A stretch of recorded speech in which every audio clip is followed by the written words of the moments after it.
Past the hills and rivers wide, where wildflowers freely bloom. In this land with skies so open, where can our children play?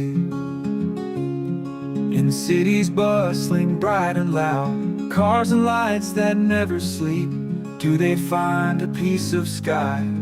Where can our children play? Bring them fields of green and gold, let their laughter echo clear. In a world so tightly wound, where can our children play? Mountains whisper ancient tales, forests sing in harmony. Will these wonders slip away? Where can our children play? Beyond the screens and towers tall, where dreams once were born and bred, do they carve new paths of joy? Where can our children play? Let's be stewards of this earth, guard the spaces wide and free. Do they find a piece of sky? Where can our children play?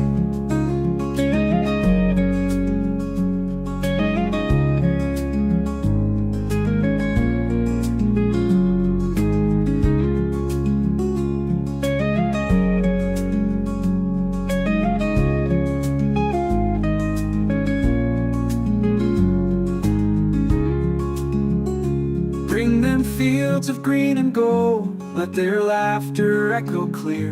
In a world so tightly wound, where can our children play? Bring them fields of green and gold, let their laughter echo clear. In a world so tightly wound, where can our children play?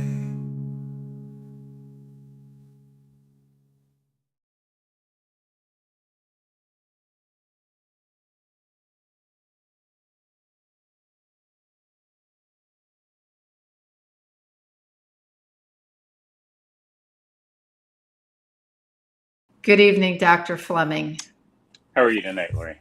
I am good, and I am once honored again to be talking with you on our podcast. And I'm quite excited because tonight we are going to cover some questions on myocarditis, pericarditis, cholesterol, and do amino acids and vitamin C help with inflammothrombotic diseases, which is known as inflammation. So, to get started, can you tell our listeners what led you down the path of wanting to understand more about inflammation and heart disease?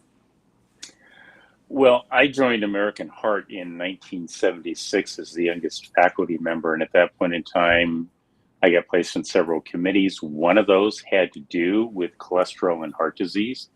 And so I became actively involved in teaching physicians and the general public about cholesterol and the role of heart disease. And I spent a couple of decades, from 76 to up until 1989, when I began my fellowship in cardiology, basically looking at cholesterol as the primary factor, or triglycerides and fats, which are also part of the cholesterol pathway.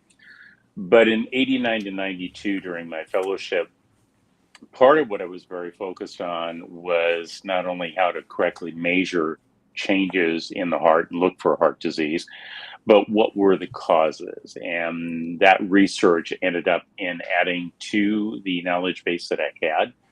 And then shortly after that, I really kind of sat down, took a 6-month period of time to look at everything that I could find at the time. Now, the internet was functional at that time, not nearly what it was today, but I probably went through about 600 or 700 research papers that were published in the United States and around the world. And I simply looked at all the different factors that people were talking about and tried to integrate those into what I called a unified theory. That's my physics background. We kind of try to think of everything as unified. And figure it out and go through the details. And by 1994 at the Dallas American Heart meetings, I was presenting that and saying, Clearly, cholesterol and fats, triglycerides play a role, but there's an awful lot of things that the data around the world find. Biggest problem, we've talked about it a couple times before, is that people don't like to recognize, in many cases, the research work that other people do. And so part of the difficulty was getting people to recognize, wait a minute, there's work out here on lipids, cholesterol and triglycerides. There's work out here on fibrinogen, a clotting factor. There's work out here on homocysteine and lipoprotein little a. So, and viruses and bacterial infections and all of these roles, and I brought them together. But people don't want to look at other people's work if they can avoid it. Sadly, and there's a variety of factors for why that happens. But I'm trained as a research scientist, have been since 12, 13 years old was my research career, and I just think in those terms. So for me, if there's something that piques my interest that I think is important, as this was clearly one of those factors, I dig into it. I don't wait for somebody else to come up with the answers. Just like, dealing with SARS-CoV-2/COVID-19, it wasn't a matter of should I investigate it. It was, this needs to be investigated, it needs to be understood, it needs to be integrated, and clearly it fell in line with the inflammo-thrombotic or inflammation, if people want to simplify it to that. But as we're going to see with homocysteine, you can't get away from the thrombosis part, because that's part of what is critical here. It's part of what the lipoprotein little a does, is that additional information on blood clotting or thrombosis. So it was a natural progression for me. Well, I'm glad you started down that path. It's kind of, we fast forward into COVID-19 world, and we see that inflammo-thrombotic response going, on all over the place. So the next question I have is, what is the difference between myocarditis and pericarditis? Because we're hearing so much more of it right now. Right. So anytime you hear itis, itis at the end of a word, it means inflammation, right? Well, what is inflammation? Inflammation is it's basically when tissue swells up. Well, why does tissue swell up? It swells up because there's something in the tissue that shouldn't be there that's irritating the tissue, whether that's your skin or your heart or your appendix. And the white blood cells of your body are coming in there to try to deal with whatever the irritant is. And that could be an infection. And in the process releases a whole bunch of chemicals that kill off an area and clot an area.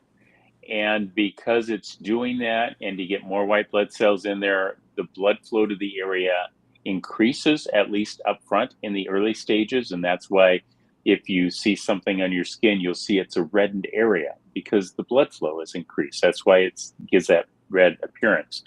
So anything itis is inflamed. Myocarditis means the heart is inflamed. Pericarditis means the pericardial sac. There's a sac that sits around the heart, and there's a little bit of fluid in there. You can kind of think of it like the oil in your car. It allows the heart to move frictionless and to be protected. It's in this sac. And so if the pericardium, that sac, is inflamed, then you have pericarditis. And if they're both inflamed, then you have myopericarditis.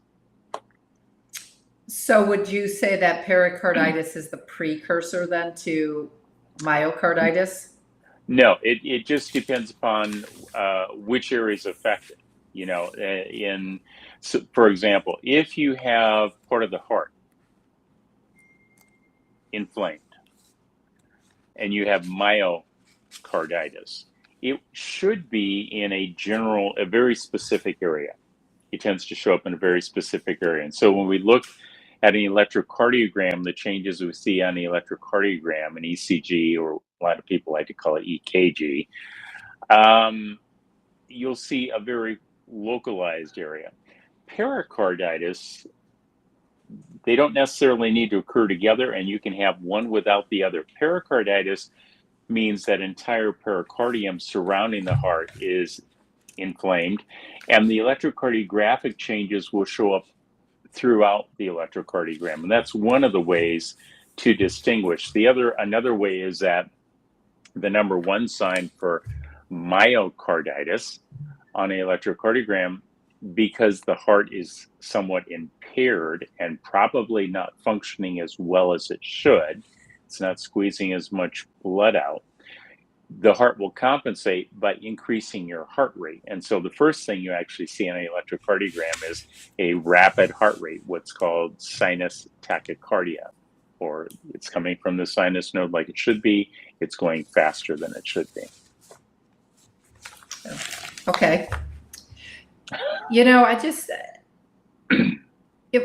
found out something interesting talking to you this week and preparing for this talk, which I didn't know. I don't know if our listeners even know, but we were talking about the heart. It was interesting that you said that the left side of the heart faces the front and that the right side of the heart faces the back. Just the opposite. Opposite. Okay. Yeah. So right side faces the front and the left Right. side of the heart faces the left. Right. So if you take your fist, and typically your heart is about the size of your fist, and you look at this is the right side and this is the left side. And we got the terms because when the hearts were taken out of the body and first looked at, they were laid on a table. So they just sat there, right and left side. But in your body, what happens is the heart is actually rotated and tilted. And so the right side of the heart actually sits to the front, and the left side of the heart sits to the back. And then the blood comes out and down back by your spine. That's how the aorta, the major blood vessel, comes out. Okay. All right. Makes sense. So the next question, I often hear my clients, that I'm sure you hear it as well in the cardiovascular world, that their doctor missed something on their test. So you talk about in your book that angiograms can detect the plaques that grow in the opening of the artery called the lumen. But you also say that it can't see diseased artery tissues, which could be why a lot of the doctors out there miss things wrong with the heart. Can you explain this? And then also, can you talk about the spike protein causing damage to that tissue as well? Right. So I think most people, when they think about an artery to the heart, just think of it as a tube. Just a tube that blood flows through. And that's really not correct. It's not correct, even though that's kind of how people think about it. It is a tube that blood flows through, but it's not like a straw that's fixed in size. The arteries of the heart are unique to the human body in that the size of the blood of your artery that the blood is going through tonight at rest while you're asleep is known as baseline. Now, a lot of people just refer to it as rest, right? But baseline. And so what happens is that the arteries of the heart, to allow you to get up and run or play tennis or play with your grandchildren or even do an interview like this, they have to carry more blood for you to do that than they do while you're asleep, because most of the blood, about 85 to 90% of the oxygen and the nutrients going through your arteries at night while you're asleep is being used up, which means there's only some 10% left. And that would not allow us to sit here and do this interview. So the arteries of the heart have the ability to relax and increase the blood flow to a peak of 5 to 6 times over baseline. That is called flow reserve. It's 5 to 6. Now, I'm in a unique position to know that because the man who wrote the equation on that for dogs is the same man who trained me, Kenneth Lance Gould. The man who wrote the equation in people is me. I simply took the world data, analyzed what we knew in the United States and Germany, and then ran that equation to determine what the variables were. And again, it's 5 to 6 times. So if your arteries are normal and you increase the demand, you walk on a treadmill, they will dilate, get bigger, and carry more blood flow, right? And Okay. that's what most people think of. They think of, okay, you have pain when you exercise, that must be coronary artery disease. And when we first started looking at this in the 1960s, the people that were having heart attacks, myocardial, that means heart infarction, death, or heart attacks, they got injected with angiograms. So we were injecting that area where the blood flows, and that's called the lumen, Lumen.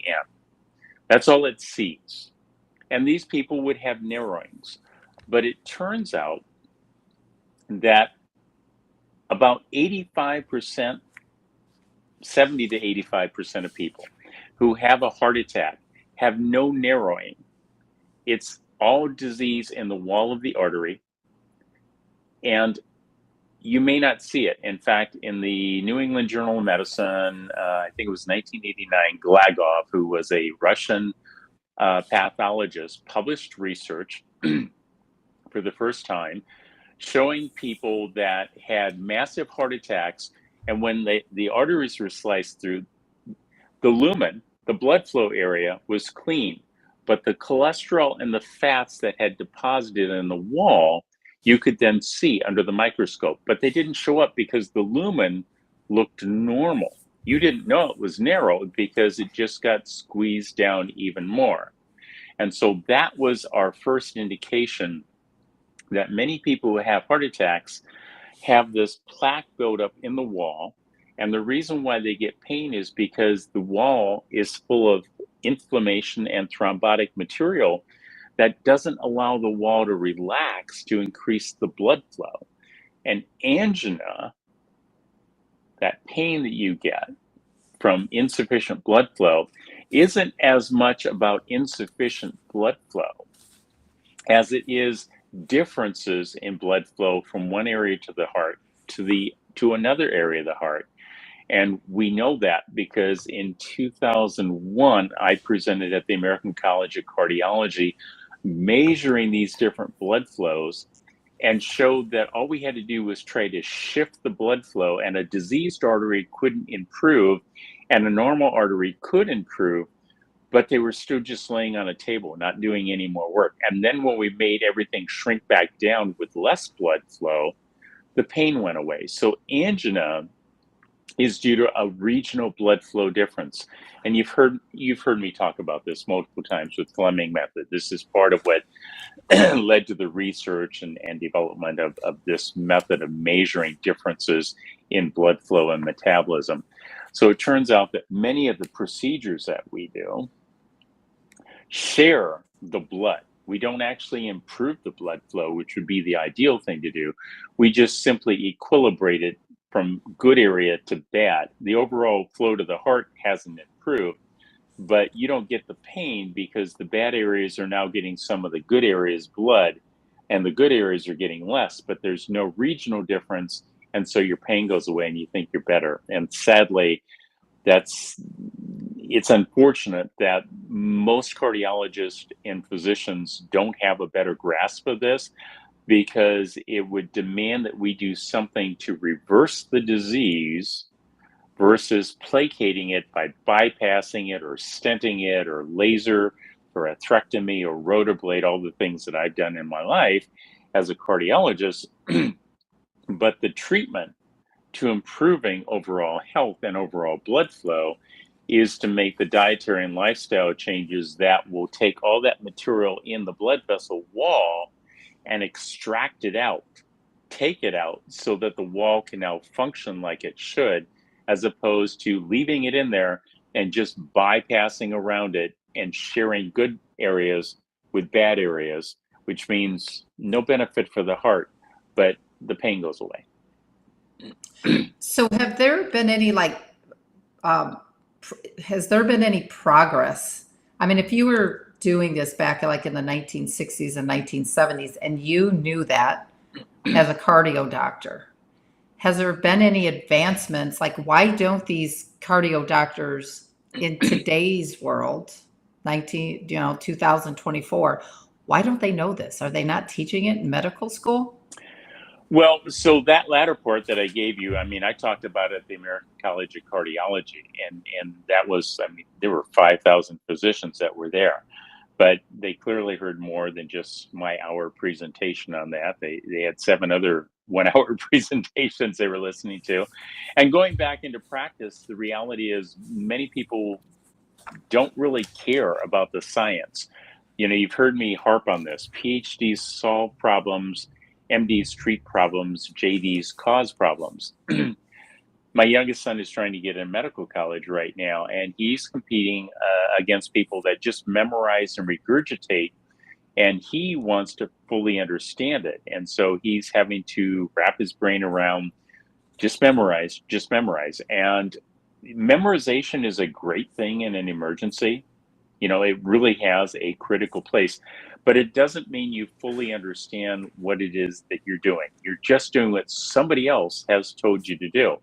And sadly, we haven't gotten very far in a lot of healthcare because of these types of problems. And a lot of the imaging that we do in healthcare is determined by who gets to bill for it.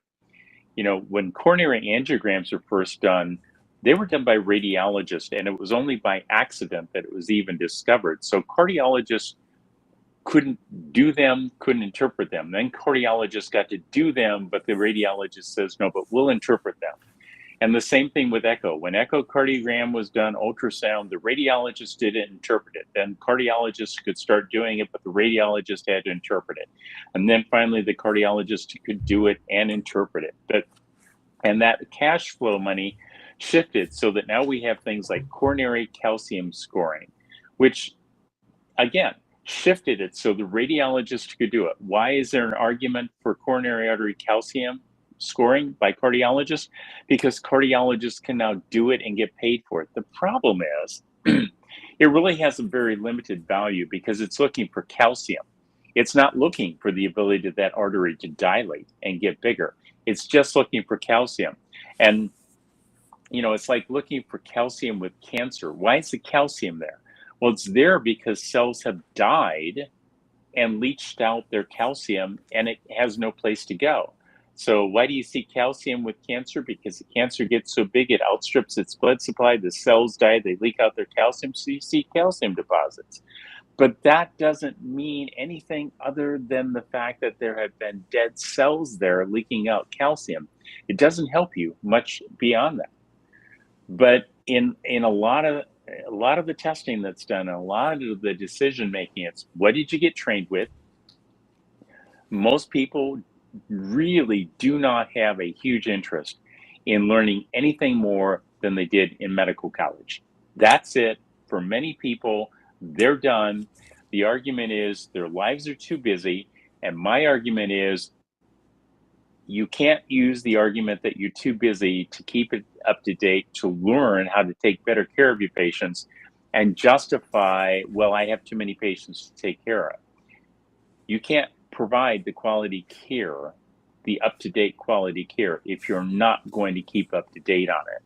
And so it becomes this battle. You get people, I have all sorts of physicians who come up to me who say, Fleming, you're just an academic, right? Well, academics treat patients. We do clinical cardiology, but we also do the research stuff. And you know some people, we're not going to mention their names, that one of them, the first thing he said to me was, my God, you're actually also a clinical cardiologist. I just thought you were an academic, right? You remember that. I don't know if you do or not, but I do. But it's like, duh, you know, I mean, again, these are important take-home points about why things happen, what the motives are.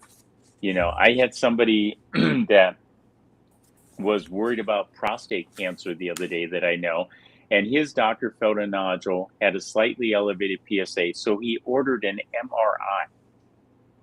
And my response was, why would you order an MRI?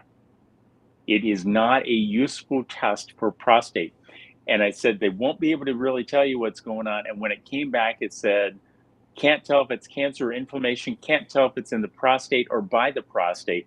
MRIs have a use. If you have a bony structure and you need to define something in the soft tissue by the bony structure, there's a value. That's what MRI is useful for.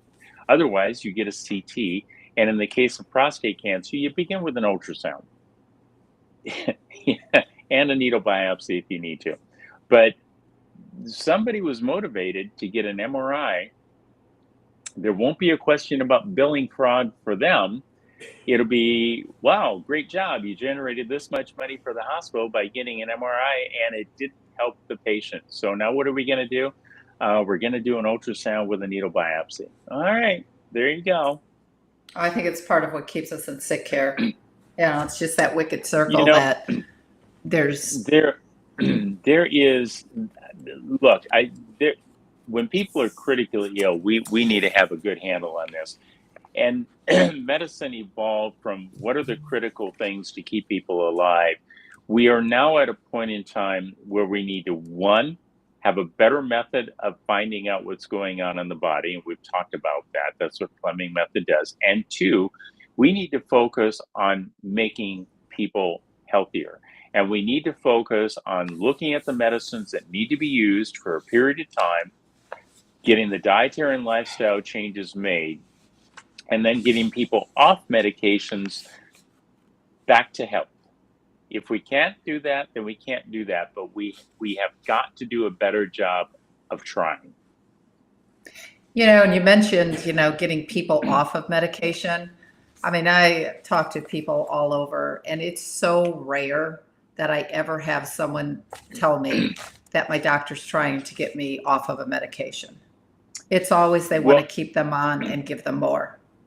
Yeah, I frequently get this response from people when somebody will come in and they're on, a dozen, 10, 20 drugs. And I will look at them and I have the same question for every drug. Why are you taking this? And you might be surprised, maybe not, at the number of people who say, well, I don't know, you're the doctor, don't you know? Oh my gosh. I know why these medicines are used.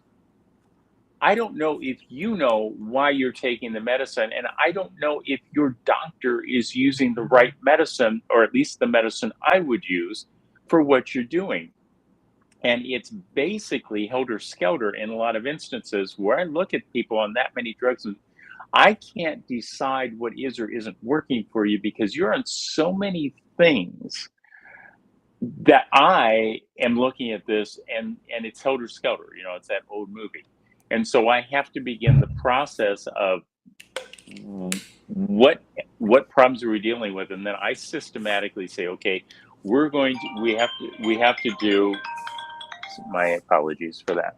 We have to do one problem at a time, and we have to go through one set of medications at a time and work on that. Well, and it's the interactions. And it's the interactions with the medication. You got to take something 6 hours away, 2 hours away, 1 hour before, with food, without food. It's like you have to develop a whole Excel spreadsheet in order to take medications. And I'm sure that there's a lot of doctors out there that don't even pay attention. But we'll get to the next question. So why do labs like homocysteine, fibrinogen, D-dimer, C-reactive protein, why do they matter when you're looking at inflammation of the hearts? So I would argue that not all of them do, but I know where you're going with that. So homocysteine is one of those components that when we're looking for inflammatory, and you'll just let me use that term since that's the one I'm trying to get across to people. And this is a good example for pointing it out. When you have an elevated homocysteine level, not only does it produce inflammation and cause white blood cells to come in, but it inhibits the breakdown of something called fibrinogen, which means it helps to form blood clots as a consequence. That combination is particularly dangerous. Lipoprotein a is another test that, as we were talking about before we went on air, this is 30 years ago I presented this at American Heart. And 20 years ago that I wrote the book Stop Inflammation Now, and it was on 2020. And only this year in this last 6 to 9 months has the cardiology community been writing papers of, oh my goodness, lipoprotein(a) is a risk factor for heart disease. Yeah, and it was 30 years ago. And what happens with lipoprotein(a) is it's a lot like LDL, the bad cholesterol, except there are some changes that we can get into if we have time. And those changes cause lipoprotein(a) to not only be, quote, atherogenic, form the plaques, but also thrombotic to form blood clots. So in both instances on those tests, you can see it's important to understand they're both going to cause inflammation and blood clotting, InflammoThrombotic.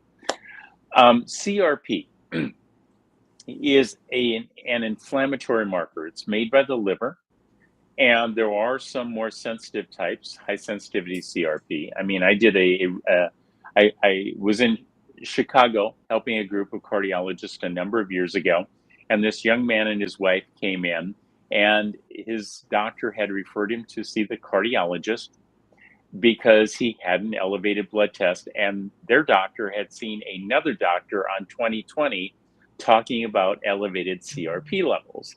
And I had to look at him and say, you don't know who I am, do you? And the conversation went towards, I'm that doctor that your doctor saw, but your doctor had no idea that I was visiting here in Chicago to see you. So it's a marker of inflammation. There's a more sensitive one called HSCRP, or high sensitivity CRP, because CRP can go up if you have meningitis, an infection of the meninges, the covering surrounding the brain. It's like pericarditis, the covering surrounding the heart.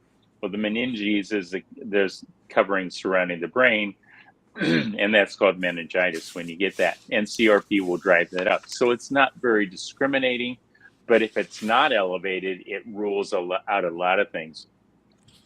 I would argue that D-dimer test is not a useful test. D-dimer test is a test that shows up when you have a big blood clot. And my response there is that if you have a big blood clot, like a big blood clot in your lungs, you're probably close to death. And if you need a D-dimer test to tell you that somebody is hypoxic, low on oxygen, turning pale, and have a big blood clot in their lungs, the person with the problem is really the patient, not the doctor trying to figure it out. So D-dimer is not very useful, and I would argue a waste of time. What about with someone who had the COVID shot and now experiencing some heart issues? Would you say D-dimer is worth for a one test? No, okay. D-dimer is one of those, I really don't know what's going on. Let's get this test. I mean, it really is not a very sensitive, useful test. By the time D-dimer is elevated, you have a problem, and you don't need a blood test to tell you that. Your doctor ought to be able to look at you and go, yeah, you're gasping for air. Your oxygen saturation's in the 70 percentile range, and you look like you're gonna die. Yeah, I think maybe we should be working on that instead of getting another blood test. Okay, all right. How does LDL and high triglycerides burden our heart health? Right. So we talked about cholesterol. Go ahead. Right. You want to add? Oh, I was going to say one more time. So that lipoprotein(a), do you run that lab like one time, and is it more of a genetic marker? Like, could people inherit that? There is a question about that being genetically presented. There's also a tendency for women to have that go up as they get older, and men it goes down, because there's evidence to suggest that estrogen also drives it up. So congratulations, ladies. Lipoprotein(a), like most things, the question is, why do you order it? Are you on a fishing expedition, or do you think you should be looking for it? Now, if you have somebody that you think has heart disease, you should be running tests to see what potential risks does this person have that could increase the risk of dying, that if I treated it would reduce the risk of dying, right? I mean, that's the reason for getting a test in this case. So lipoprotein little a is, so let's back up. Let's look at these things that we use these abbreviations for, you know, LDL, HDL, that type of thing. So when the work first started looking at cholesterol levels, they would draw blood from people, it goes to the lab, they centrifuge it, right? And the heavy things go to the bottom of the tube and the lightest things go to the top of the tube. Okay. It's like sense. oil and water, right? Okay. Right. Yeah, not any more sophisticated than that. So the heaviest stuff had the highest density, and it's called high density lipoprotein, HDL. Ah. The next layer, which is typically just about 0, because it only lasts for about 2 minutes in your body, is called intermediate density lipoprotein cholesterol, IDL, and I'm willing to bet most people haven't heard of that.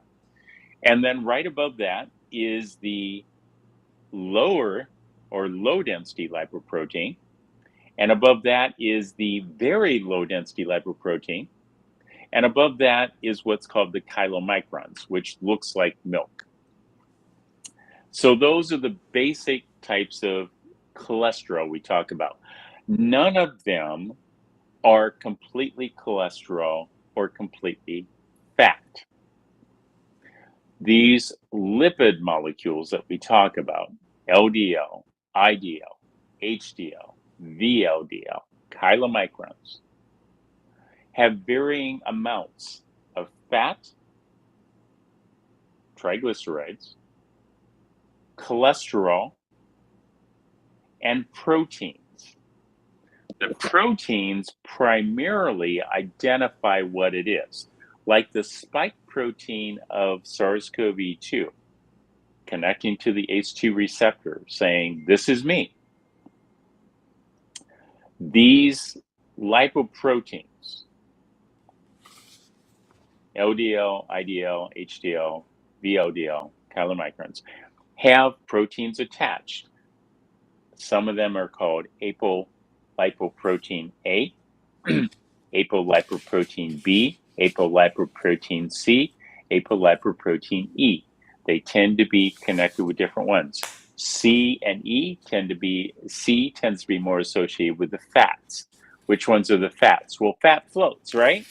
Right. So if you're looking, that would be the very low density lipoprotein cholesterol and the chylomicrons. In fact, chylomicrons look like milk. And I've had patients whose triglycerides were over 5,000. And when you draw their blood, that red blood that you normally see looks like tomato soup that's mixed with milk. And that will get your attention when you see it the first few times, right? And you know, that's not a good thing.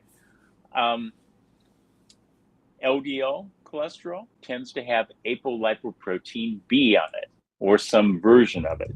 And HDL, the stuff that plays scavenger, tends to have apolipoprotein A attached to it. And in each of those cases, those proteins not only identify what they are so the cells of your body know what they're taking out, they also activate certain enzyme pathways that cause the shift from one type to the next. Okay? So that's their function. Lipoprotein A looks a lot like LDL, and LDL has its apolipoprotein B, but lipoprotein A also has the apolipoprotein A attached to it, and that's where it gets its term lipoprotein little a with parentheses, and it promotes that increased deposit and blood clotting, which is why it's such an issue. All right, so I ran through all of that, and I know I haven't really completed your question. So what you were talking about, the plaque deposition, right? Yes. Okay, so your brain runs on glucose. Correct. Period. your heart will run on glucose or fats. Now, there is a benefit to that, because if you look at fat, there's 9 kilocalories per gram. Okay. Everybody says calories, but it's really kilocalories, 9,000 calories per gram, right? Like vitamins and Not 9. vitamins. Yes. If you look at proteins and carbohydrates, they have 4,000 calories per gram, 4 kilocalories per gram. Okay. And alcohol has 7, right? So one way to think about this is, what do you want your heart in an emergency to be able to tap into in an emergency? Would you like it to be able to tap into something that's going to give it 9 kilocalories per gram, or something that gives it 7 or 4? I'll save you the answer. It's 9. You want to get as much calories for your heart as possible in an emergency, so that if you're on the Serengeti running from a lion or tiger or bear, one of the jokes I used to point this out to my students is, what do you call the guy who runs on carbohydrates or protein? Lunch. Because he only has 4,000 kilocalories versus the guy running on fat at 9,000 kilocalories. The one running on fat's going to have more energy to get away, right? So Makes sense. there's the mechanism of why it's beneficial. But like everything else, humans have pretty much well managed to botch it up. A system that runs efficiently only runs efficiently unless you abuse it. And what we have done with our diet and our lifestyle is we've overindulged.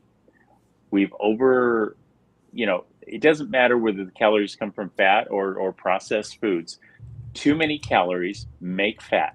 Too much fat, okay, so it goes to the arteries where it needs to be there for an emergency. And a little bit, not so bad. But when you keep depositing and keep depositing and keep depositing, and you don't use it up, it builds up in the wall of the artery. That nice elastic artery of your heart that's supposed to open up and carry your blood flow 5 to 6 times at peak flow can't do it as well anymore, because there's junk in there preventing it from really moving out. It's got a limit, and now it can't relax because there's garbage that you've built up into it.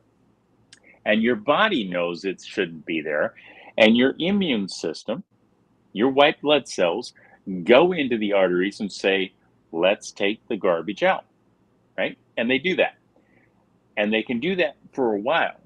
But if there's too much garbage that's built in, those white blood cells go in, and they have to get in through something called fenestra, little openings between the cells. So they can slide through. They're very good at that. But like an octopus, if you will, going through tanks, it's very flexible. But once the white blood cell eats so much fat and cholesterol in the wall of the artery, it's no longer flexible. It's stuffed, and it can't get back through the opening. And once it's stuck like that, it will die. And then it becomes hardened. And if it dies, it may show those calcium deposits. But if it doesn't die for a while, it sits there. It tries to survive. It tries to figure out how to get out of the wall of the artery. It can't. You're not using any of it up.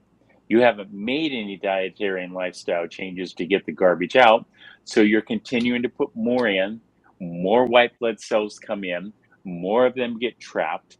And what happens over the course of time is that if you get a lot of those white blood cells in there, they prevent the walls from relaxing to carry more blood flow when you need it. So you start to get chest pain because there's differences in the regions of blood flow, and now you can't exert yourself because it can't get there. And you haven't even narrowed the lumen part yet. You've just interfered with the ability of the artery to do its job, which is to relax and carry 5 to 6 times as much blood at peak as it does when you're asleep at night. So those cells stay there. And that is called an atheroma, atheroma. And that is what we call a soft plaque. It looks yellow. And when we look by laser scope in the arteries, when it starts to bulge into the lumen where the blood is flowing, it looks yellow, like a pimple, because in reality, it is, right? If those cells die, they will release their calcium and they will form a scar with the calcium. And so when we look at those with angioscopy, this laser scope, they look gray.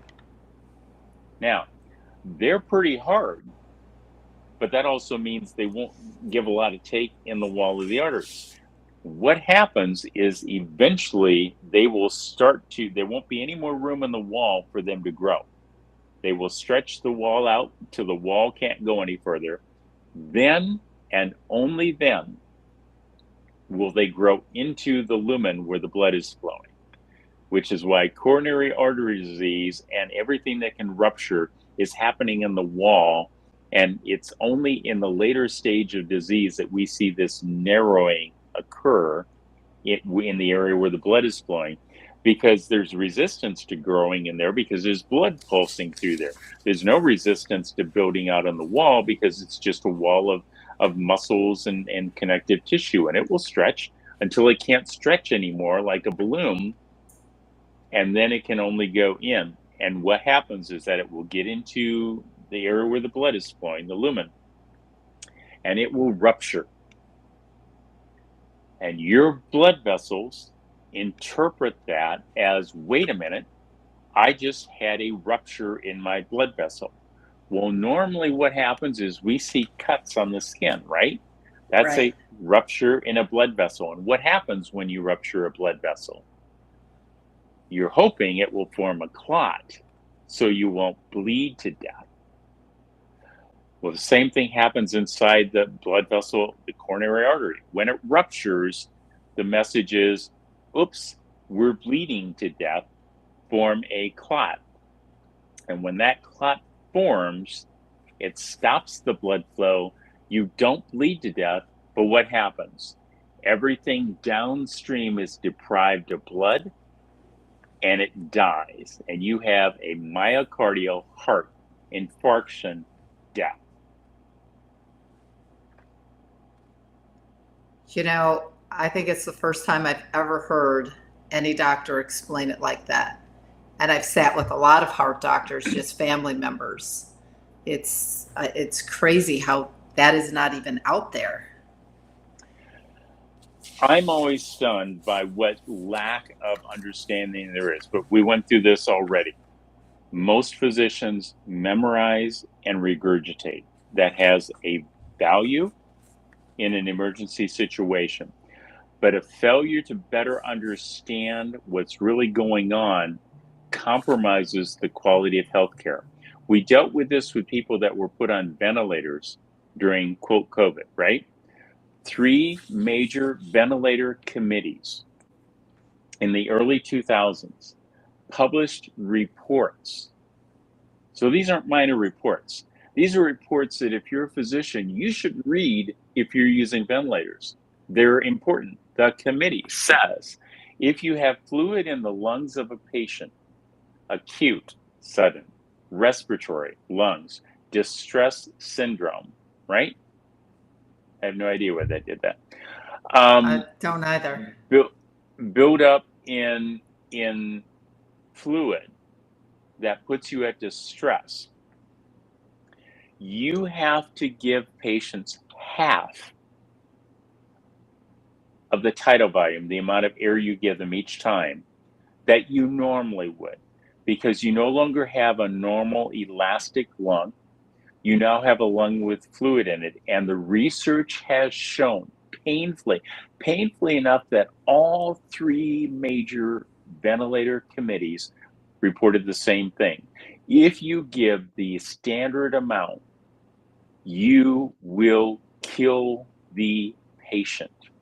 And when doctors tell me they don't have time to keep up on things, my response is, your patients will die if you don't. And we prove that quite outstanding, I think, right? I mean, we saw this repeatedly despite the warnings 15 years before COVID. Don't do this with the ventilators on these patients. And yet the chaos that occurred was nobody was up to speed. They hadn't read reports from 15 years ago. But LP(a), it's been 3 decades. It was 30 years ago. This is 2024. I presented at American Heart in 1994. 30 years ago. There is no excuse. You spoke last year. Was it last year at the American Heart Association when you were in Florida, or was that 2 years ago? Right before the vitamin C conference. Thank you. So I was at the American Society of Nuclear Cardiology, and I think it was not last year, but the year before. I think it was 2022. And it was very interesting because this is where the nuclear cardiologists from around the world come once a year. That was where the meeting was. I was in Orlando before I drove over to, wherever it was I drove to. The vitamin on the C West conference. Coast. Yes. Right. And we presented the research of what the study had shown which drugs worked. And there was not a single nuclear cardiologist or others that were there who looked at the information and said, well, those drugs can't work. That was not their response. Their response was, looked at the data, looked at the images, looked at the results and said, I guess those drugs work. I mean, there's measured data. There wasn't any hesitancy.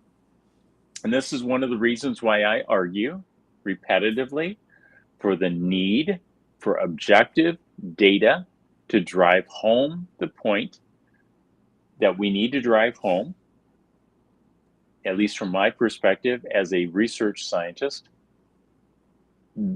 that if I am going to explain to somebody what's going on, and I'm going to tell them that something does or does not have an effect, work or doesn't work, I need to be able to prove that. I have a moral and ethical obligation to do that. And I view this from both sides of this discussion. If I think I have something that works and I do not prove it, and I'm right, people will be denied that test or treatment because of that, and they will die. And I view that as being on me because it's my job to prove it. If I think something works and I find out it doesn't, and people get that treatment and they die, it is also on me because I had an obligation. Patients expect us to tell them the truth. You know, these titles, PhD, MD, JD, they mean something. They mean what they are supposed to mean. What they mean to me is that I have gone through the education, I have put in the time, I have developed the understanding, and I've accepted the responsibility of this mantle so that when you ask me a question, you should be able to trust me. You should be able to trust that. The failure of the system doesn't mean that the degrees are useless. It means there are a lot of people with the degrees that are failing in their job. Dr. Fleming, I wish there were more doctors out there like you. So just a quick question. You go to the all of these the functions and these talks. If you had to guess, how many other doctors are there out there like you who are that driven into research that they really are true healers and not just after the next dime?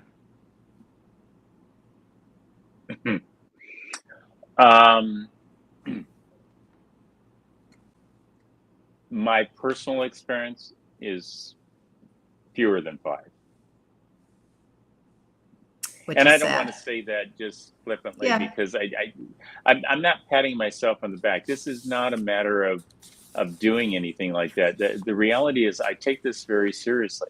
Maybe it's because I started at such a young age. Maybe it's because I watched so many people looking for answers that didn't get them. Whatever all the factors were, I take it very seriously, and I think everybody should. So if there are any doctors listening on our talk this evening, what is one thing you would like to just tell them right now?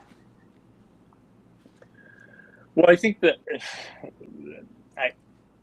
my response would be, I'm not sure if I'm telling them something as much as asking a question, is to genuinely reflect on why you're doing what you're doing. And I used to always teach my students that people can make mistakes. And there's going to be lots of lawsuits for everybody, because speaking as a lawyer, lawyers love to sue people, right?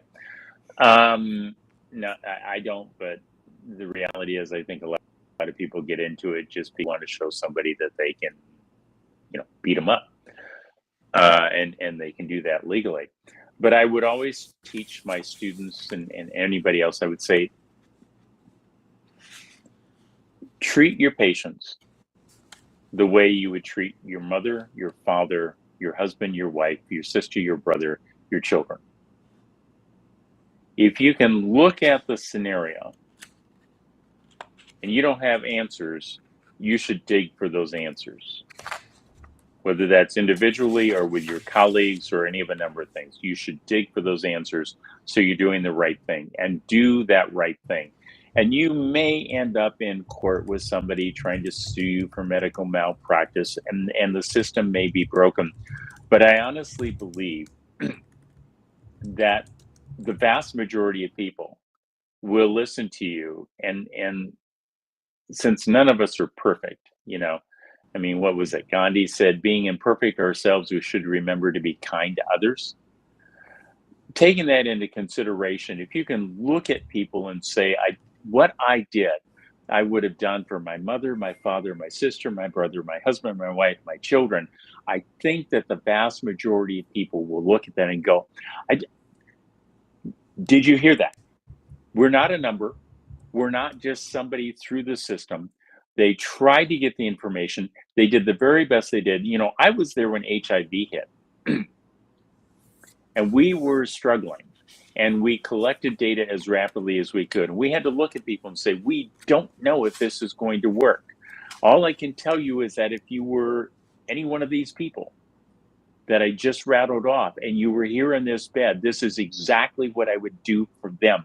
I'm doing for you what I would do based upon the knowledge base I have for the people I consider most important in my life. How can I do better than that for you? There's not a better than that.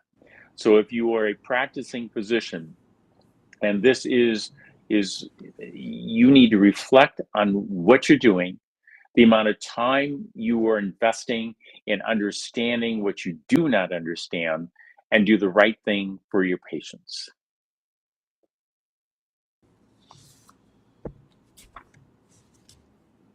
Very well put. I just want to make an announcement. We're going to put the call-in number up, and Dr. Fleming and I will be taking calls. So we'll put that number up here in just a few minutes. That was very well said, Dr. Fleming. I'm going to ask the next question. So protein is all the rage right now. You're listening to a lot of these podcasters, and they're talking about protein. So I understand when people go on a ketogenic diet, we'll say, that they're taking out all of the inflammatory foods. But what I'm not seeing or hearing is these podcasts are showing the blood labs, like what's going on with LDL and HDL and triglycerides and total cholesterols and lipoprotein(a). So in your book, Stop Inflammation Now, and Leighton, if you could put that book up, I'd appreciate it. In Stop Inflammation Now, you talk about the different type of diet phases. And I say phases because you're not asking everyone to stay on the phases for the rest of your life. You're asking them to stay on the phase until you can see a difference in the markers that are important for heart health. So 1 and 2, your phase 1, your diet plan 1 and diet plan 2, they showed good numbers. Their LDL came down, lipoprotein came down, their total cholesterol, the C-reactive protein, the homocysteine, they looked phenomenal. Diet 4, which was higher proteins, had increased C-reactive protein, increased LDL, total cholesterol had tanked. So can you explain this? And I'm going to put myself out there because I personally had never heard of lipoprotein(a). None of the docs that I work with have told me about it. So I was going to run cholesterol panel, and you told me to run lipoprotein(a). I was shocked because I consider myself a pretty healthy, self-conscious eater, and I think you're well aware of that. We've had enough dinners together. You like him to be at 50 and I was at 80, but my LDL was 148 and I was shocked. I immediately went to phase 1 of your diet, and within 30 days, I had dropped my LDL 21 points. So can you explain to me, is there any difference? So you wrote that book back in 20 years ago, 1994, was it? Yeah. So the theory came out in 94 and the book came out in 2004. Okay. 10 so years 2004. So now fast forward, we're into all of this regenerative farming. And these farmers are doing so much better. They're not, spraying all the crap, all the herbicides and the pesticides. They're not feeding them the corn and the grain and all the stuff that, ends up in our bellies as well. So now there's grass-fed, grass-finished. So I run into a lot of people. I talk to a lot of people. Someone wanted me also to ask this question tonight.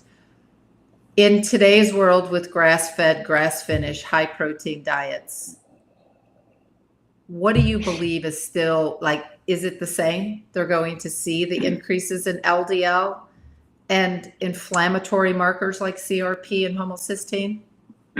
Right. So let's separate the arguments. I mean, one of the arguments is it better to try to do something more what you think naturally occurring versus system driven to try to drive up the fat content on the animal to then sell it at market. So the difference between grass-fed and corn-fed type thing. So that's one problem. And part of the difference in that will probably be the amount of saturated fat or marbling to the animal, which is obviously going to be higher caloric and the saturated fat part of it. But independent upon what the animal is eating, there are a cow is a cow is a cow. A bison is a bison is a bison is a bison. They are genetically very specific. They are different from each other. They have certain proteins. The land animals have proteins that we do not have as humans. You can take that and run with that in whether it's a theologic argument or an evolutionary argument or whatever you want to do. Humans are different than the land animals are.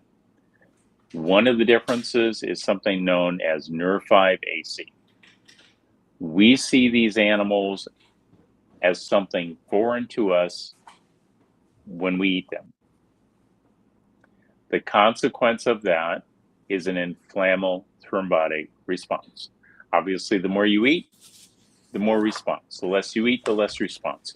There are some animals, like fish, that don't have that.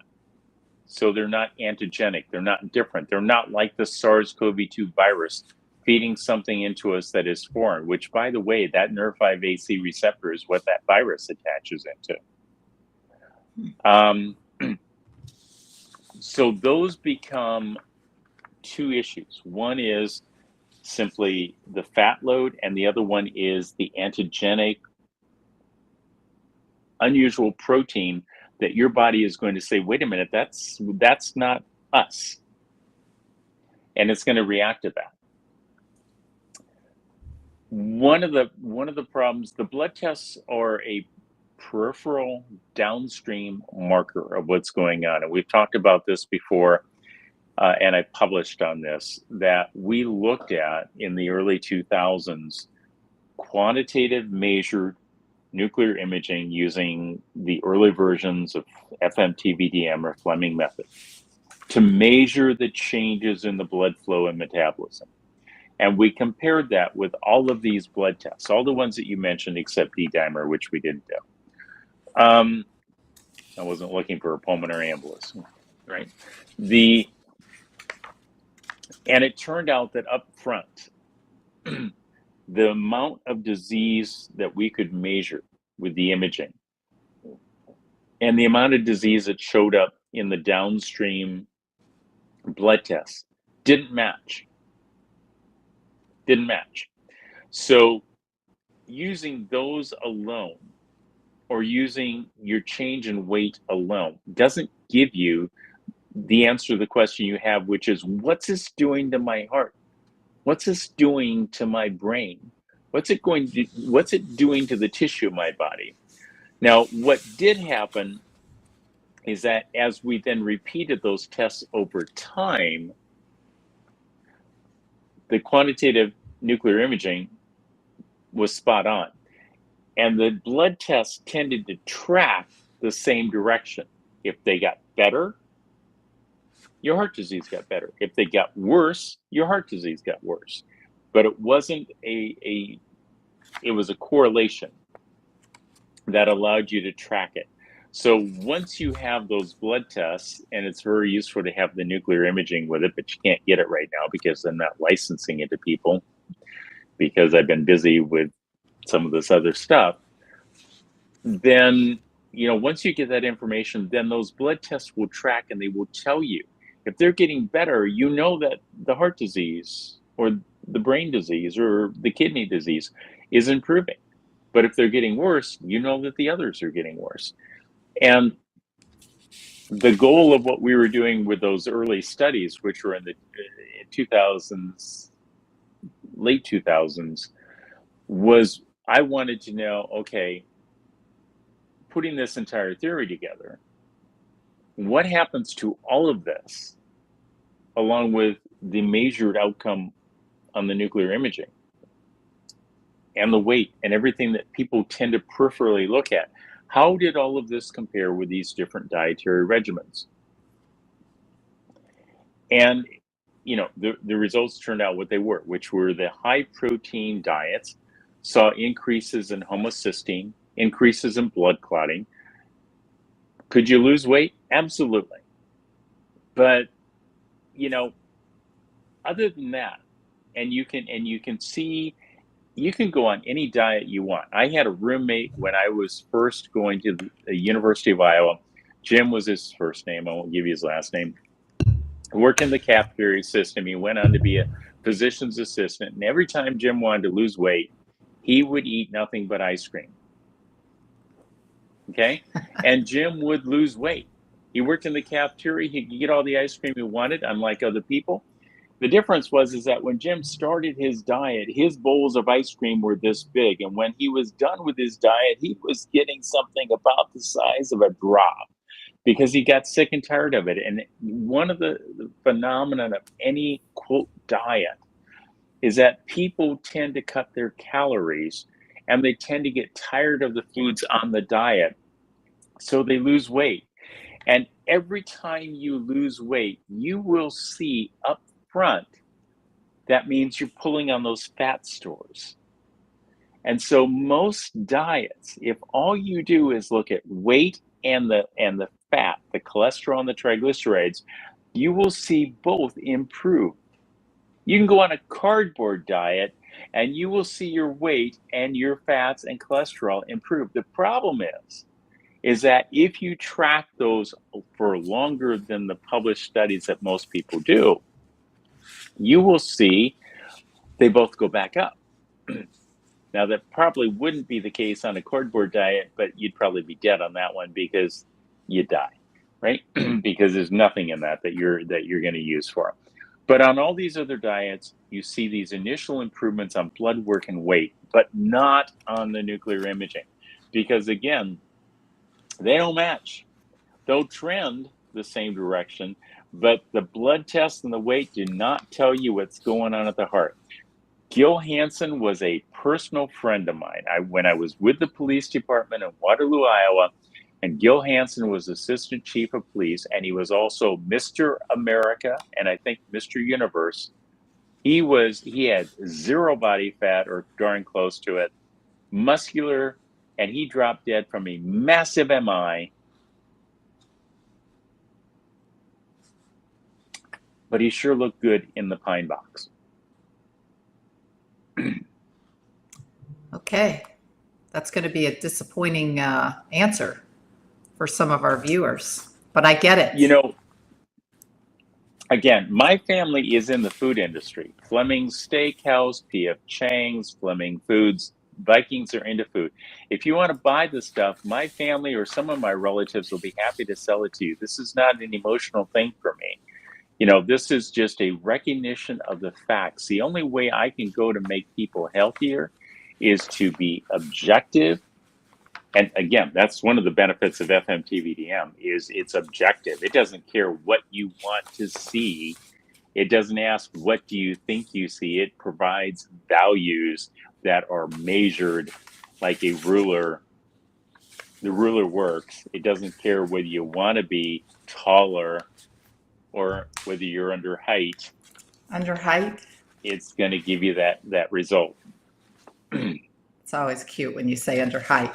So we have about 500 listeners right now. So for anyone that wants to call in, the call-in number is up. It's 385-899-2134. But I'm going to keep talking until I've already got some email questions, but I'm going to keep going with the questions. So if you want to call in, talk to Dr. Fleming, the number is up on the screen.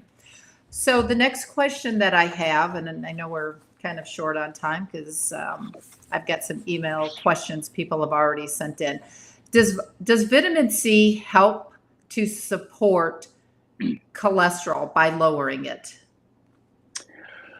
So what vitamin C really does is it's an antioxidant. So when something's oxidized, you can basically think of it as rusting, right? Yes. I mean, that's what iron is iron oxide. It's oxidized.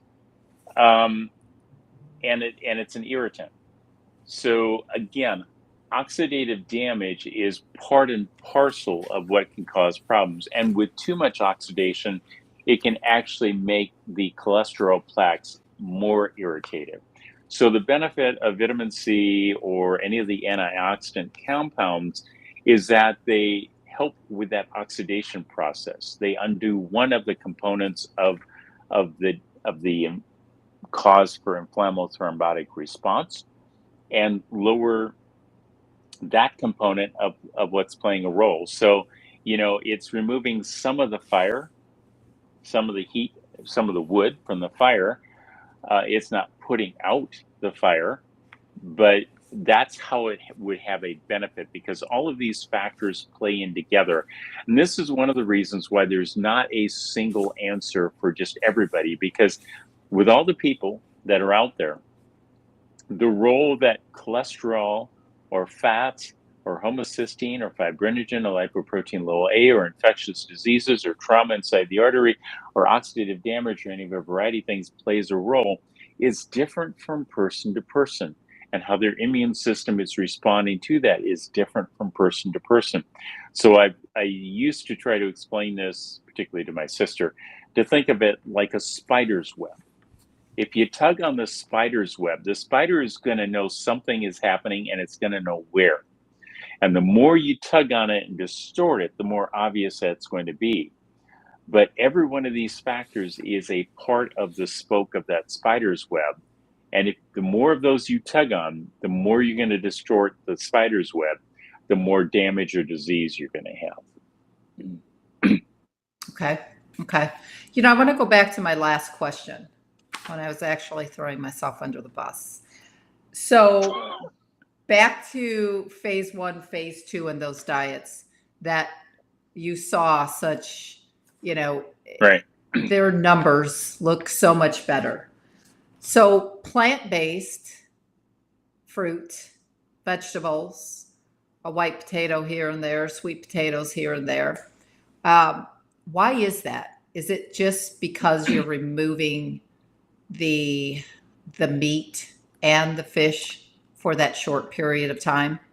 Well, you're doing several things. And just for the record, phase 1, phase 2, Fleming diet, I did not name that.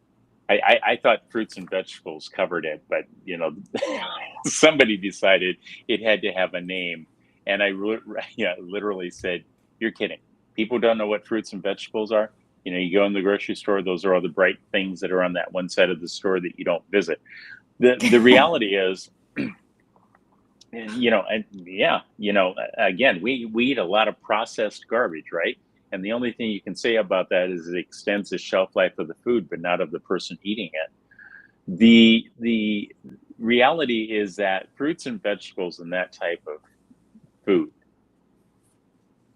removing the pesticides and all that garbage, which, again, that's a separate issue, are healthy.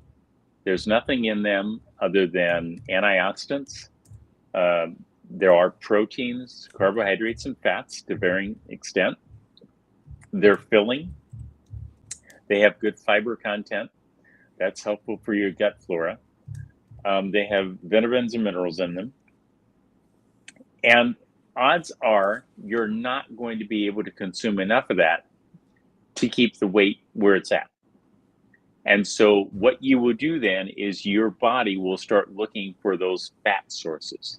And they will draw on those fat sources, and they will do it very effectively, which is one of the reasons why, if you're not having chest pain, or I don't think you are critical to have a heart attack, I will not put you on a statin medicine, using that garbage can term that people do. And the reason for that is most of the cholesterol you make in your body is made by your liver through the enzyme pathway HMG-CoA. So these are HMG-CoA reductase inhibitors. They block the liver from making cholesterol, which artificially lowers your blood test. And you think, waha, it's better, so I can eat whatever garbage I want to. No, I want your liver. Your liver will make about 1,000 milligrams of cholesterol a day. The average person consumes 250 to 500 milligrams per day. You absorb 10% of that. So in other words, 25 to 50 milligrams per day. Your liver makes 1,000 per day. What I'm doing is depleting that input so that your liver will go get that cholesterol and triglycerides from the stored areas that are causing harm, because it wants to make cholesterol. Actually, what it makes is VLDL cholesterol, which is basically fat, which then gets turned into LDL cholesterol, the cholesterol part. So your liver wants to make that. I want it to make this. I mean, we've talked about this as far as treating people with the SARS-CoV-2 virus and genetic vaccines. I want your body to do its job. I want it to make what I want to get rid of, so that your body will deplete it, get rid of it. And the only place it can go get it is in the arteries and places of your body that it shouldn't be, that there's an excess of. It will go get it, bring it there, make it in your liver, and recycle it. And by not giving you that extra calories, saturated fat, and cholesterol, your liver will spend its time pulling the garbage out of your body where it's been deposited and use it up. And you'll have all the benefit of the antioxidants, vitamins, minerals, fiber, everything else, along with the proteins and carbohydrates that your body needs to run on for this period of time. And as you said, this is not a lifelong plan, or maybe it should be thought of as a lifelong plan, because it's extending your life. It's getting rid of the garbage so that you can have a life again that's worth living, not just one that you're ebbing out time, unable to do things because of the buildup of this garbage in your body, but a life that is, again, vibrant and worth living. We talked about prevention and getting back to health. We've lived for, 60, 70 years as a country with indulgences. It may not feel like that to people, but go back and talk to somebody who lived through the Great Depression or during World War II. And I think that they would differ with you in the opinion about just how decadent, and over the top our society has become. Less active, more garbage. It promotes the problem. So by providing everything beneficial for your body and basically signaling for your body to go get the garbage out of your arteries and other places and use it up. And then there's the other thing. There's also the issue of diabetes, because you're bringing down the calorie count, right? And you will be driving down. Most people that are diabetic are overweight. They have more insulin pound per pound than I do. They're not the kid with insulin dependent diabetes whose pancreas can't make insulin. They're making insulin, but the cells of their body have been so satiated, so saturated with extra calories and extra fat, that the cells no longer respond to the insulin. And so what you see is the insulin goes up, and you see the insulin growth factor 1 go up, which I know you've seen in the book. And as the consequence of that, you're driving not only, IGF-1, insulin growth factor 1, which looks like insulin, is what's called an anabolic hormone. It's something that builds tissue. It says, I've got enough. I've got more than enough material. I'm going to build more. I'm going to build fat, or I'm going to build cancer. I'm going to build something, but I've got this extra material and I'm going to build something with it. Well, by depleting those calorie sources, and particularly the fat ones, so you have to go get those calories and suck them out, you'll literally, the cells of your body will say, wait a minute, I don't see as many calories floating around as I saw before. My insulin receptors had better get more tuned, more sensitive, and you reverse that. And I've taken people that had diabetes or high blood pressure. I've taken pilots that were grounded because of their health problems, and people with heart disease and CVA strokes and diabetes, and improve their health by putting them on these programs, depleting the garbage in their body, getting the insulin and insulin growth factor down, decreasing the clotting tendency by getting a much lower homocysteine level, so it wasn't promoting blood clot formation, by not irritating the nerve 5AC receptor, causing inflammation and blood clotting, and allowing their body to get back to being a body that's no longer impeded by the diet and lifestyle that they've been living. That was a great answer on that. Thank you for that. We're getting short on time, so I've got a couple questions. I'm going to kind of bypass a few of these, and I can always come back. Oh, okay. It's a coronary jump. Yeah. And let's take a few moments if people are willing to answer some of those questions. I don't want people to feel, Yes. Okay. So I have a couple of questions, but I have a couple of, let me just ask, and maybe you could just be brief on your answer. If someone received the shots and now his heart is now having heart issues, do stents and bypasses fix that issue? So my first blush response would probably be no, because it doesn't deal with the underlying problem. Again, stents and bypasses take areas with good blood flow and shunt them to others. But if there's an inflammothrombotic response that's occurred because of either the virus or the genetic vaccines, then that needs to be addressed directly. And that needs to focus on dealing with whatever inflammation and blood clotting is going on versus just bypassing or trying to crack open that artery, which is what a stent does. It doesn't solve that underlying problem. The other question is it just in one area of the heart? Is it this myocarditis, which means the muscle function is impaired? Or is it a blood clot issue in the artery itself? And independent of what the cause is, you kind of have to go back and take a direct look at that and focus on that directly. But my gut response would be where it may make you feel better. It does not solve the underlying problem, nor does it solve the recurrence of that underlying problem. Okay, next question. How does the COVID shot harm the heart? And if someone doesn't have the shot but got COVID really bad, is the spike protein equally as bad for the heart?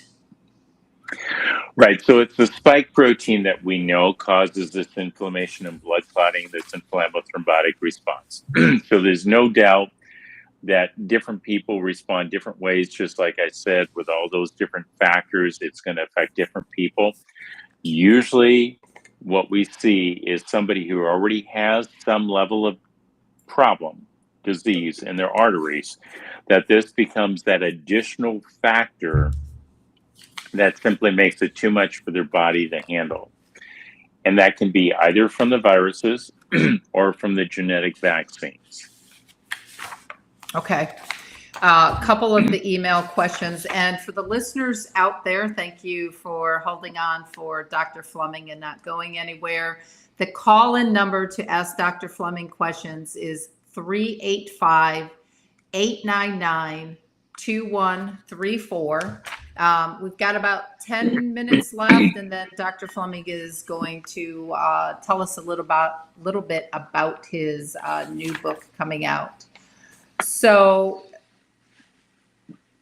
one of the questions that somebody emailed in while we were waiting is, how effective have vaccines been against emerging variants of COVID-19?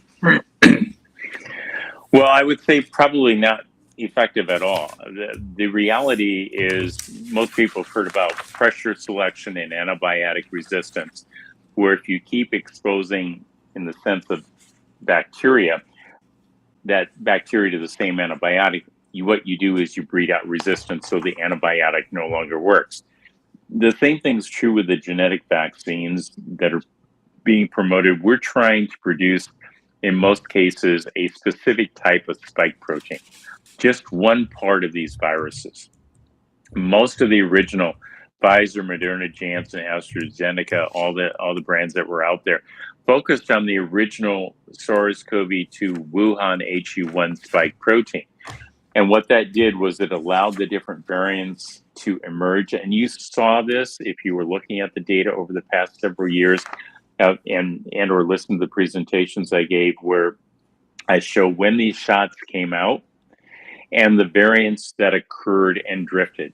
So unless you want to, play the dog chasing the tail game and constantly go after the new variants that are there, somehow thinking that the virus is not going to continue to drift away from that.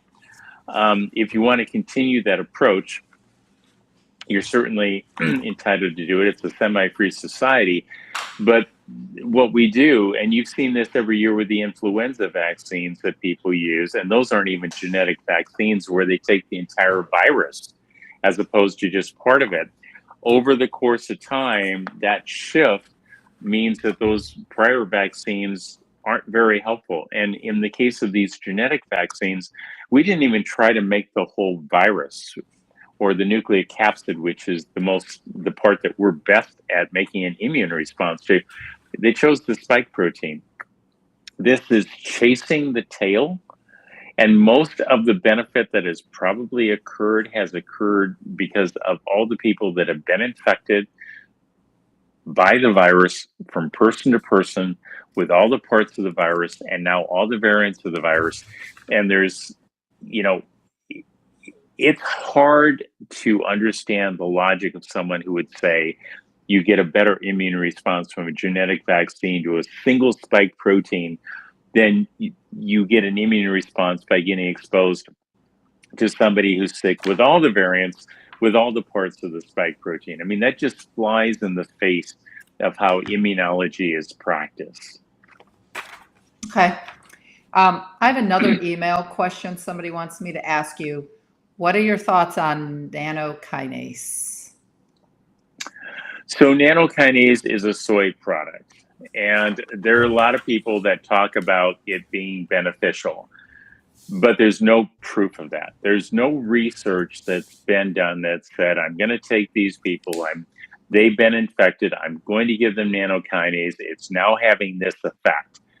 None of that research has been done. And, you know, there's a lot of people that want to have an answer, but it's our job as physicians to do real solid science. I addressed this earlier on in the program, that we have this moral and ethical obligation. I think when you listen to one of us talk and somebody says this works, you expect that they've done this type of research when they really haven't. And there's also the additional side effect of knowing that soy products have different effects on different people. I mean, I've studied the effect of soy products, soy protein, on women with breast disease, whether that's breast cancer or early changes.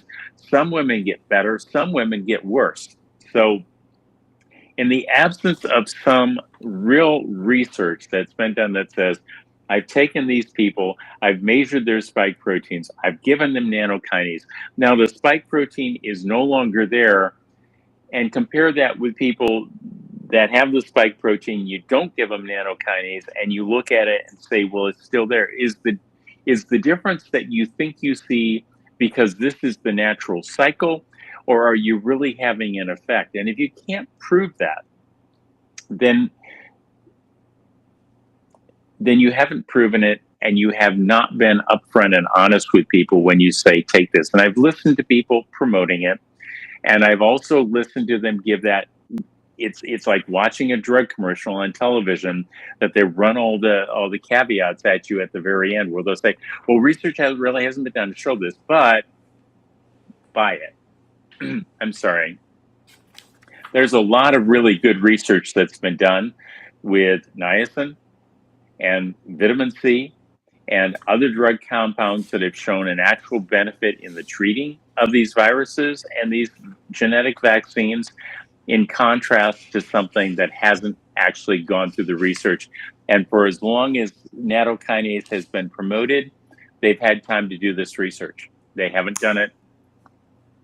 Okay, so a follow-up question to that. If someone, so since it's a soy product, if someone had a sensitivity to soy and a doctor is saying, hey, let's try this nanokinase, does having a food sensitivity to soy, would they be affected by nanokinase? So I can tell you that it's a soy protein byproduct. I do not know, because I have not done research to look at this, how many people that are soy sensitive would have an adverse effect by taking it. One would think there would be, but in keeping with the same principles I just laid out, I haven't done that type of research, but it would be something you could do relatively easily. You take people that have documented soy proteins, give it to them, and see if they react. It sounds painful. There's another question that just came in. What about the nicotine patch for long haulers? What's your opinion? What they work? Right. So my response is, what about the nicotine patch? There's been no published research that shows that the inclusion of nicotine has any effect on anything as far as the virus or the genetic vaccines. I've listened to people promote it. It's the same answer. There's been no data, no proof of this. The fact that you may have something that sounds like a possible mechanism for how it might possibly work doesn't mean it's going to work. 1 time out of 10, when Big Pharma puts major money into doing research on a drug because it should work, 1 time out of 10 it works, 9 times out of 10 it doesn't. And there's nothing in nicotine that would prevent the attachment of the spike protein or the inflammo-thrombotic response of the spike protein. It falls in that same category. Something that hasn't been proven. And, again, you've heard me, I go on both sides of this. The remdesivir data is not compelling. The mononuclear antibody data now is no longer compelling because the spike protein has changed. There's no compelling research data on nicotine patches or nattokinase or any of the rest of it. It sounds good, but there's a lot of things that have been proven, and we've hit on this again: improving people's diets, improving people's lifestyles, getting the inflammatory markers down, which decrease the insult to injury that the viruses or the genetic vaccines have. Not to mention, again, vitamin C, niacin, a number of these things have been shown to be helpful with your immune system and not have an adverse effect on a human being, because these vitamins are part of what your body's made of. There's data for that. There's not for the other.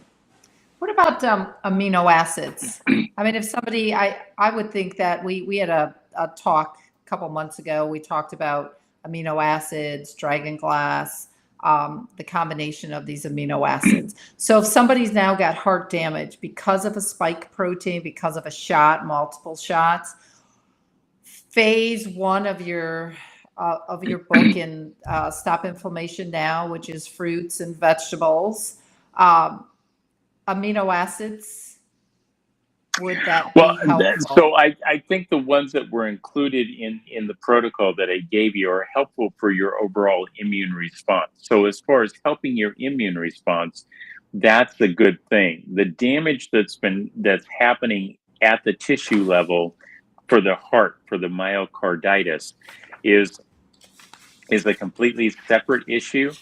But I will also point out that there are a lot of things. I did fen-phen research for a while and published some definitive papers on that was not well received by anybody in the end, because I proved 2 things. 1, the amount of damage done to the heart by fen-phen, phentermine drug combination used for weight loss, was greater than was being reported. So you can see that the attorneys going for the patients, they were happy with that, right? More damage, and Big Pharma wasn't very happy with that. But I went 1 step beyond that. I said, if we look at these same patients, which we should do, who have, quote, heart failure, weakened heart muscles, myocarditis, for example, and we treat them like we would treat any one of these patients, L-arginine or medications to lower the blood pressure to reduce the workload of the heart, what we saw was these patients got better. Well, what happened then? Big Pharma said, yay, less responsibility for us. And the lawyers for the people that were harmed said, boo, because that means less money for us. And nobody seemed to care about the patient, which should be what we're going for in the end, is the patient, not who's paying out money, but how can we best help the patient? So from the point of view of the vitamins and minerals and the healthier combination for the immune system, that's good to help your immune system. From the point of view of dealing with the myocarditis, if there's an impairment in the function of the heart, There are medications to help with that. There's even things like L-arginine to help with that. And I remember a point in time where I had other physicians who called that quackery because L-arginine, that's not an accepted drug.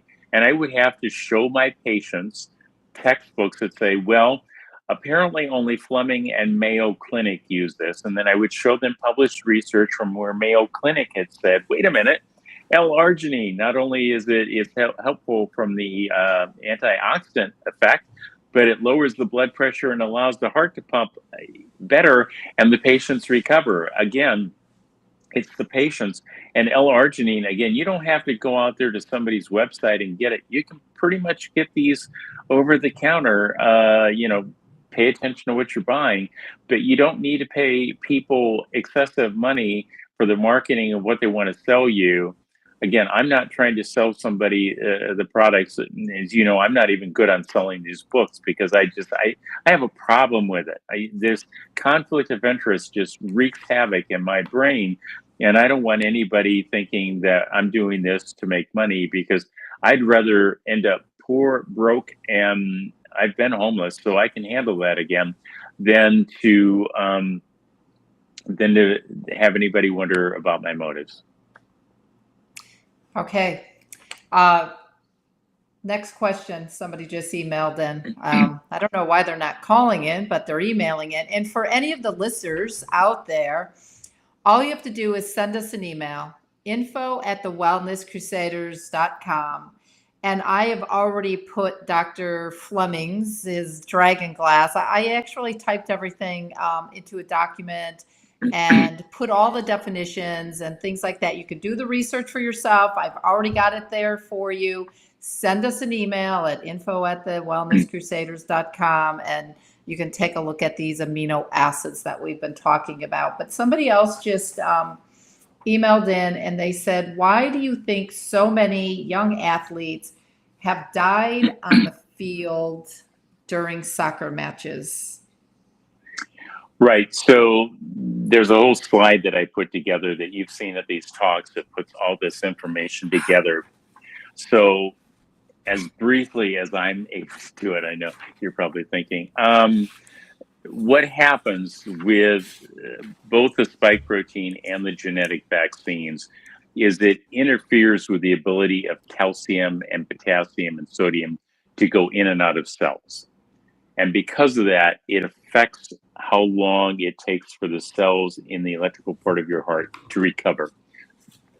That means that it takes longer to recover, and your heartbeat, therefore, has to be slower. Anything that increases your heart rate, infection, trauma, physical exertion like athletes on a field, the prion effect of the spike protein that occurs for the amyloidosis of the heart that you don't hear many cardiologists talking about because they either don't know about it or they're not a nuclear cardiologist, so they can't measure it. All of those things put together means that you cannot increase your heart rate without running the risk of your electrical system having a problem. And when your electrical system has a problem, when you try to increase the heart rate due to the damage that's been done with the movement of calcium, sodium, and potassium in and out of the cells, it increases the likelihood of you developing a very bad rhythm that will do exactly what you see on television. It will drop people to their knees. They will pass out. I could give you the terms for the rhythms, but you probably don't want to hear them. But there's a number of bad rhythms that occur as a result of the interference with the movement of the calcium, potassium, and sodium. Okay. All right. Well, that was the final question for this episode, but tell us about your new book that is about to come out. Right. So it will come out on Memorial Day weekend, and people can pre-order it if they want to. They can go online. It's called, as you can see, Are We the Next Endangered Species? Bioweapons, Eugenics, and More. This is a longer book. It's going to take a look at a couple thousand years of human history. but it's really going to get to the crux of the matter beginning in the 1850s in what happened in the United States and England primarily, and the changes that occurred both in the development of biological weapons and biological warfare and eugenics, as you can guess by the title. And these two fields actually merged together during the COVID pandemic, where the biological viral weapon SARS-CoV-2 and the eugenic virogenetic vaccines that were used merged together to have a consequence. It's going to walk you through some fairly uncomfortable U.S. history beginning in the 1850s, where decisions were made to basically sell medicine to the federal government and give power to the federal government to begin the development of biological viral weapons. It's going to look at the eugenics program that was going on, how we literally had court cases that were carried through that talked about sterilizing undesirable individuals to not allowing people in the United States. It was the foundation of what Adolf Hitler used. In fact, we literally provided the mechanism. The gassing of Americans was done in this country before Adolf Hitler ever thought about it. And he simply incorporated that into it. And following World War II, the United States and Russia recruited, took out the Nazi scientists and intelligence officers and brought them to this country and to Russia and incorporated them into the system. And you'll read what happened as a consequence of that. You'll get a chance to hear about my history as I was brought into the system in the 1960s, and the research, some of the research that I did, and how all of this evolved into the scenario that we're confronted with today. You'll learn about what can be done correctly, legally, civilly on the genetic vaccines. You will learn about what must be done criminally for these biological viral weapons that have been developed. You will learn about war game scenarios that you've never heard about before. I'm willing to bet on it. And one of those I'm going to walk you through is identical to COVID during the spread of the viruses, the vaccines, the food shortages, the electricity shortages. Everything was played out in this prior scenario that they learned from. And you're going to learn about legislation that I propose to be enacted in 2025. Once we get the elected individuals into place, it's a reflection on the work that I did as one of the physicians that Podesta with the Obama-Biden transition team asked me to participate in. And I took the information about what Americans were interested in healthcare, submitted it to Obama. It was completely ignored, but I'm bringing it back for proposed legislation as well, so that we can reverse these actions that have been taken by the federal government and state governments to correct science, to correct medicine, and to get us back on the path that the United States was going to be on prior to all of this. And when you think about 1850s, it means the United States only had about 75 years that it functioned as a country under the principles that we all think of before all the rest of this usurpation of power, this secret hiding, sucking up of power, taking away from the people, began to occur. And what was your reason for naming the book like you did? Do you believe that we are the next endangered species?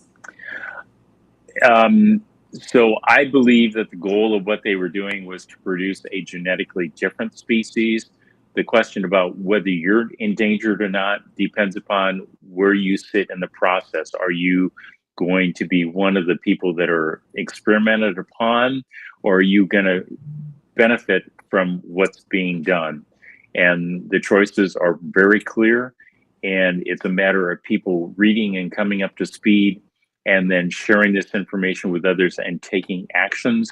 Because if something, the losses, the military calculated losses, which I do for you in the book, is 0.8% from what has happened. From a military perspective, that's an acceptable loss ratio of American citizens to get what they want, which means they will continue to do it until they're stopped. So whether you're part of the next endangered species or not is determined by what actions you take after reading this book. Okay. And then tell us about 10letters.org, Dr. Fleming. So 10letters.org, and you'll see it in the book. There'll be QR codes to take you to it, as well as the code itself is a website for every American to go to, where you can enter your name and address, which you can choose to hide on the final letter, but it will then make a cover letter for your governor and your attorney general. You can download those cover letters, plus you can download the indictment letter at the very top of the page. Send the indictment letter and cover letter, one to your governor, one to your attorney general, which is a statement that you're an individual in their state, and based upon the information that's provided, you want a criminal grand jury convened to indict Fauci, Collins, a number of other people, Bill Gates. The names are laid out in the letter for their involvement in the biological viral weapons that were manufactured in violation of U.S. treaty law, in violation of federal law, in violation of a number of laws that are laid out in the book. The book actually walks a prosecuting attorney through the steps to charge these people, to show the crimes they've committed, the data that's been collected. There's about a dozen of us that are part of an expert group on this. We have more than 10,000 documents on USB drives. We have documented material on U.S. military personnel before and after being sick with the virus, before and after being vaccinated with the genetic vaccines, where we show that these elite military forces that are our special forces in all of our services were no longer able to perform at adequate levels on their endurance and physical exam tests as a result of being treated, and calls for accountability for the 1.2 million dead Americans that died from COVID, more deaths than the U.S. military has sustained since 1776, from the 1.5 million maimed Americans with the genetic vaccines, more maimed, injured Americans than the U.S. military has had injured soldiers since 1776, more than 34,000 dead Americans following the genetic vaccines, which are more dead Americans than we have lost in every war we have fought in except our 5 bloodiest wars. We have got to take action. This book explains to you what happened. It's not muddy. It's not questionable. It's documented. There's over 700 referenced documents and materials and news clippings. I will walk you through what Eisenhower was thinking. I will walk you through Truman. I think there's 13 or 14 presidents of the United States that are referenced in the materials they did. You're going to see that this pathway that people have taken in the military-industrial complex and the Nazis that were brought over got us to where we are today. We've done nothing about it, and you can see the consequences of what's happened, and they will continue unabated unless they are stopped. I agree. They need to be stopped. And from my understanding, there's well over 10,000 letters that have already been sent out to the AGs and the governors across the United States. Who are the states leading on that? I think right now it's very clear that Texas and Florida are leading, but it is also amazing to see how many people out of California have been sending in to the governors and governor and attorney general. Who knows how many governors they've got. But across the board, every state has been represented, and not just a few times. There are people that, accountability is a really important, and transparency. We give a lot of verbiage to that without actually doing it. And we have a tendency, we talk about this in the book too, that transparency is kind of interpreted with, if you agree with us, then you're 100% transparent. But, if you don't agree with us, well, then you're not very transparent. And agreeing with us is determined by who's running the show at any point in time. And I'm going to walk you through some very uncomfortable facts that you need to know, because whether you know them or not, they're real. They don't change. It's like gravity. You can choose to ignore it. You can choose to pretend it doesn't exist. But if you walk off the top floor of a 25-story building, gravity will make itself painfully aware to you. And as you're going down, you can say, I don't choose to believe it. I don't choose to believe it. I don't choose to believe it. I'm a tree. I'm a tree. I'm a tree. And you can say that until you hit the cement and you face the consequences of reality. And we're just going to share reality with you. Okay. And then how does somebody find all your research and you? What's your website? You can't find all my research, I don't think. But the website is www.flemmingmethod.com. All one word, only one M in Fleming, no stuttering, just like on the book there. FLEMINGMETHOD.com. That will take you to a website. I've narrowed it down here a little bit to make it a little bit easier for people to follow. There's other things I'll put up over time, but it has, information about Fleming method, what that really means, the shift in diagnostic imaging that allows us to find problems sooner and to actually tell you whether your treatment, whatever that is, whether it's conventional medicine or diet and lifestyle or yoga meditation or just the phase of the moon, to measure whether it works or doesn't work for you, because in the end, it doesn't matter if something works in 90% of the people. If you're one of the 10% it doesn't work in, the question is, what works for you? Get those measurements, prove it. There's information in there about me and the garbage I've gone through in life. There's information in there about publications, and there's information about the SARS-CoV-2 viruses and things people need. Great. That's a nice wrap. Dr. Fleming, as always, it's so awesome to be able to talk with you, get you out there to the listeners. I pray that God continues to bless your journey, and you have a good night. And thank you to all the listeners, almost 600, that stayed with us through a little bit of technical difficulties. And stay tuned for next month, third Thursday of the month, 4 to 6 Mountain Time. I don't know what time zone you are on, but stay tuned for the next interview with Dr. Fleming. Dr. Fleming, enjoy your evening. Thank you, sir. My pleasure. Thank you so much. Thank you.